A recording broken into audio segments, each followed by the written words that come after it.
Kacy the Game Nerd back at you with another pickups video. This video I'm going to show you all the stuff I picked up from the Portland Retro Gaming Expo 2015, one of the biggest expos in the US, the biggest that I've ever gone to, and it just gets better every year. 2014 it was huge, but 2015 even bigger. The vendor floor was huge, tons of people selling video games along with miscellaneous video game related items like artwork, t-shirts, pixel art, all things like that. But the main focus was the video games, and also there was a free play area, tons of arcades, tons of pinball machines, tons of systems where you could test out some of the games that you purchased. If you want to buy something and play it right away, go ahead. There's systems and TVs set up for everyone. But the deals, they started even the day before it even started, and I was there early, wheeling and dealing while vendors were still setting up. Tons of really cool guys that I met there, also YouTubers and people that are willing to wheel and deal with you and make trades. So it's really good if you bring a backpack full of stuff that you want to trade off, or if you want to come in early and make deals with the vendors, or later. For example, the last day, the last few hours, that might be the best time to get some of the games that you wanted that were priced kind of high. Maybe they'll let you haggle some more because they don't want to lug it back to their homes after, you know, a few long days of setting up and selling items. So that's a couple tips for everybody for going to expos. Next year, if you have a chance to, go to the Portland Retro Gaming Expo because it is the best and it will not disappoint, and you'll see some of the items that I picked up. Enjoy. Alright, here's the first wave of games I'm going to show you from the Portland Retro Gaming Expo. Tons of games here. Really glad I went early because that's when all the good deals happen. Let's start over here. We have the interactive multi-game demo discs for the Nintendo GameCube, and these were used for the kiosks, and I have two GameCube kiosks. These were priced at $20 each, which is an incredible deal because just the loose discs alone go for $25 and up online, and these are very rare, especially in this condition because they're sealed, brand new sealed.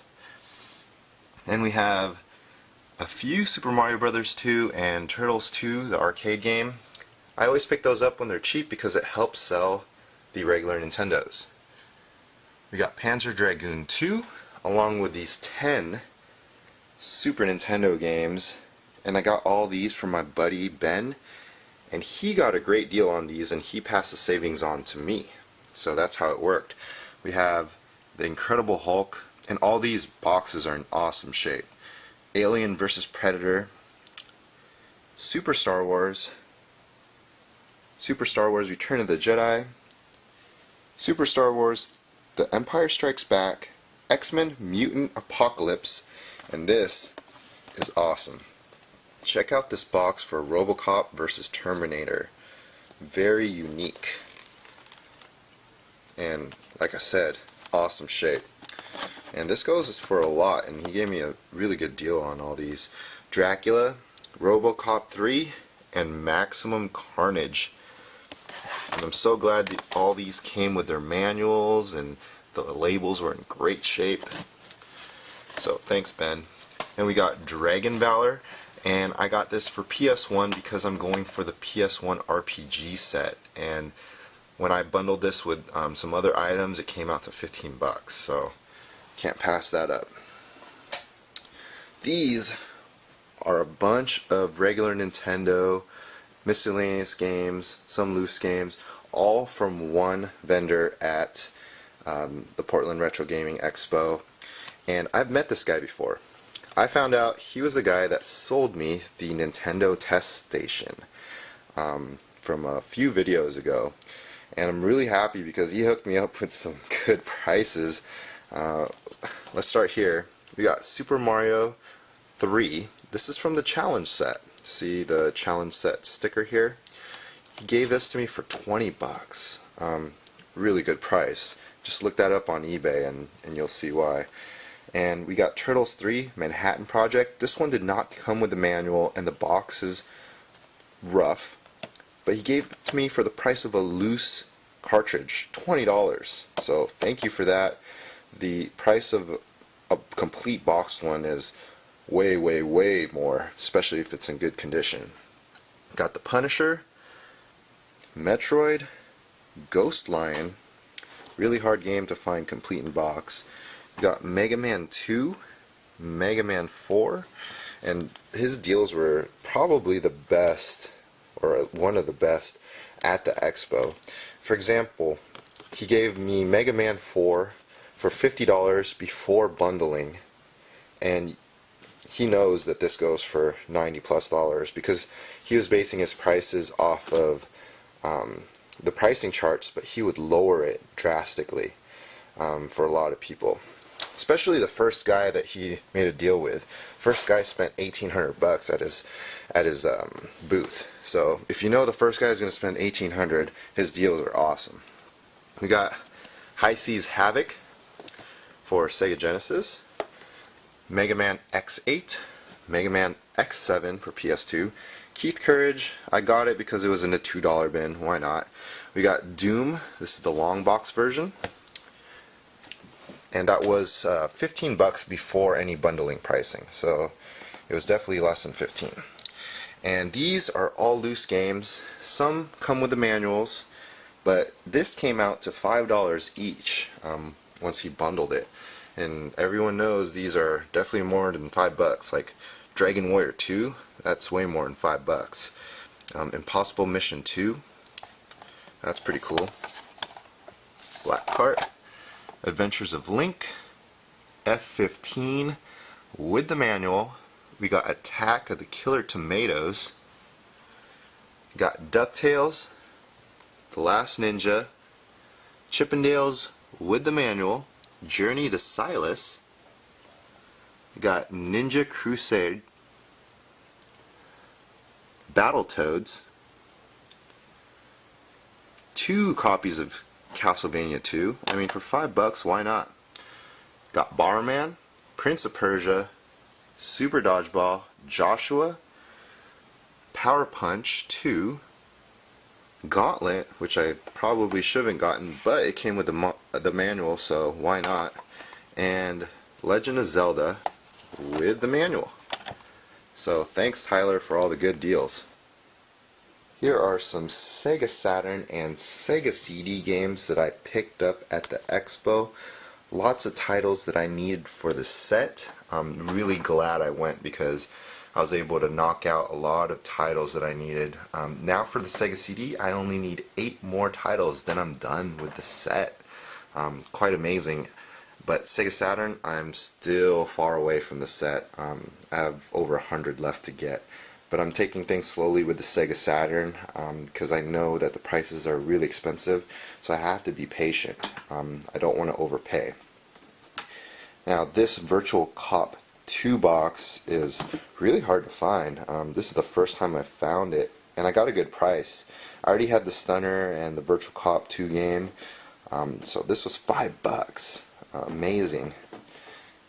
This is the Sega Saturn controller that's packed in with Knights, and I got that for $4. Here we got Ultimate Mortal Kombat. Check out that price tag from 2009, 99 cents. Of course I didn't pay 99 cents, but I'm just amazed that the prices back then were so amazing. We got House of the Dead, a Sega exclusive. I paid below retail on this, but you know, still kind of high in my opinion, but the going rate is like $150 and up, so you know, I can't expect to pay, you know, $50 for something that goes for $150. So I decided to splurge a little on House of the Dead because I really wanted that title. We got WWF In Your House. Got Popful Mail here for Sega CD.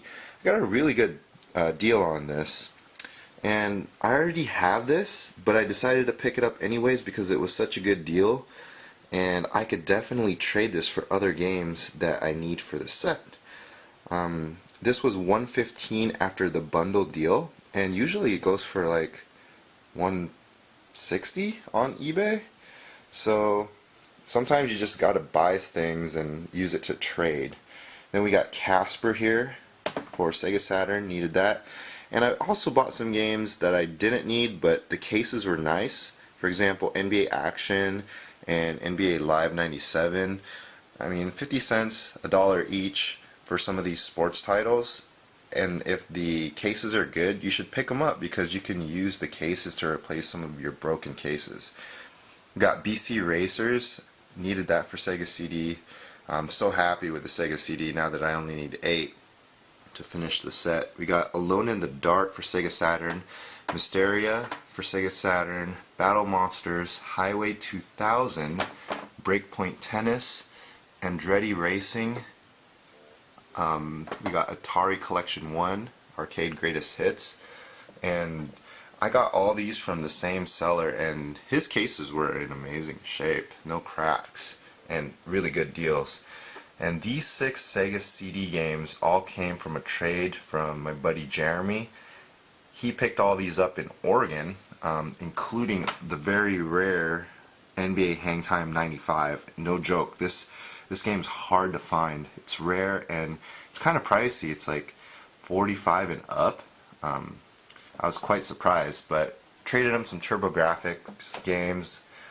He also included Battle Sport for Sega Saturn. This is one of the hardest games to find for Sega Saturn. The last one on eBay sold for $250 without the manual, and of course we didn't value it at $250, but we made some good trades and I ended up with a really hard to find game, so thanks Jeremy.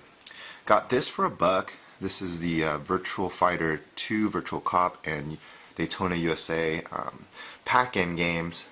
That's the not for resale version. We got Worms. So that's all the Sega CD and Saturn games that I picked up. And here's the remaining items from the Expo. Start up here, we have Digimon Battle Spirit, $5. We have Digimon Battle Spirit 2, $5 and sealed. Pretty good price. We got Grandia. This was $25, another one that I needed for the PS1 RPG collection. And this one as well, Breath of Fire 4.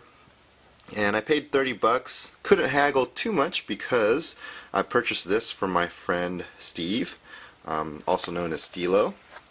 So thanks for that. That was actually a pretty good price already compared to online prices. Now all these I got for $120. So I got all these from one vendor. Keep in mind, some of these are really pricey. For example, we have Atari Cards. Very rare. The last one that sold on eBay loose was $70. So, I mean, that's a huge chunk of this pile already. Especially we got the Genesis Nomad, and you know, usually these sell for about $80. So if you add those two together, that's already more than what I spent, which is great because I also got an N64 Ice Blue controller, Sega Dreamcast Sports Edition. Yeah, he had some really good prices, like $10 for this. That's a good price. Then we have Cardinal Sin for PS1, Family Dog, which I needed, and Terminator, which I needed for the Super Nintendo set. Mega Man X, really good shape, and it did come with the manual and a good condition cart. We had Game Boy Advance. We got Vindicators, Mario Bros. Duck Hunt. He had that at 50 cents, so I had to pick it up. We have TNC, Surf Design, Kirby's Adventure. We got The Simpsons, Bart Meets Radioactive Man. I mentioned Atari Cards already. Then we have Game Saver Plus. Now, you plug in the Super Nintendo game there and some batteries, and it allows you to save at any point, which is pretty cool. So if you have a dead battery in one of your Super Nintendo games, you could potentially just use this and save at any point. You don't even have to wait for one of the save points. So that's pretty cool. We have a Gba Game Shark with a disc, Dynamite Cop for Dreamcast, House of the Dead, and Sonic Shuffle for Dreamcast. We have Dinosaurs for Hire for Genesis, Clax for Nintendo. Got Star Soldier, GoldenEye 007. 007 World is not enough. Bust-A-Move 2. And yeah, I just picked this up because it was $1. We have Resident Evil long box, House of the Dead 3, Star Wars Battlefront 2. That's a recouper. I'm going to end up selling that to help pay for this this portion of the lot. And he threw this in. This is Pac-Man, the 10-gen version, but it's just a box. So I'll take it for free. Now these manuals were from a different seller, actually another Castle. They were the ones selling these, and I needed all these, especially Robotrek. Then we got some Xbox One controllers, and these are not no ordinary controllers because, okay, there's the back piece. Prototype, not for sale. I got this via trade, and not for sale. So the bottom one here is prototype, and this one's just a not for sale. Pretty cool. Got this from Smash Games. We got Oscar, California Games, Clay Fighter Tournament Edition, and Sterling Sharp football game.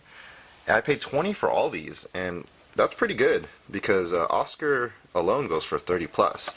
And considering this came from a retail booth for $20, that's a good price. Now we get to my favorite part. We got a Iwata Balloon Fight made by Eric Bishop. His label condition is very good. John Riggs is the one who actually modded or hacked or rigged this game. And Eric Bishop made it and put that together, so thank you for that. I'm most excited about these two items. This is no ordinary top loader. This is an RGB S-Video modded top loader, and if you notice the AV input part, or S-Video, it has the same connection as a Super Nintendo, Gamecube, and N64. So now I could use one cord for all my systems, at least for Nintendo. And you're probably wondering what these switches do. Well, he included expanded sound. So you could toggle the switch up and down for expanded sound. And this is a palette switch. So we can go enhance color, we can go play choice palette, which changes the colors up. And then I think one is the off switch and one is the normal. And not only that, but he added a LED light here. When you turn it on, it's red. Really amazing. What I did was I traded in my top loader and also some cash to get this. He does such a really good job with this. And this part is awesome. He only made one of these. Legend of Zelda, The Legend of Link. And here's the back, and it plays like Link's Awakening for Game Boy. And this is a cool part right here. That's right, when you open it, it makes that sound. Oh, didn't that time. Isn't that cool? Man, this is awesome, and he's only made one of these. So here is the Famicom Cart. It's still sealed up. I will crack this open. Here's his logo, Bishop Brothers, and I don't think he's going to make any more unless he decides to make them for a limited run. So really glad to have this in my collection. Took a lot of convincing to get this.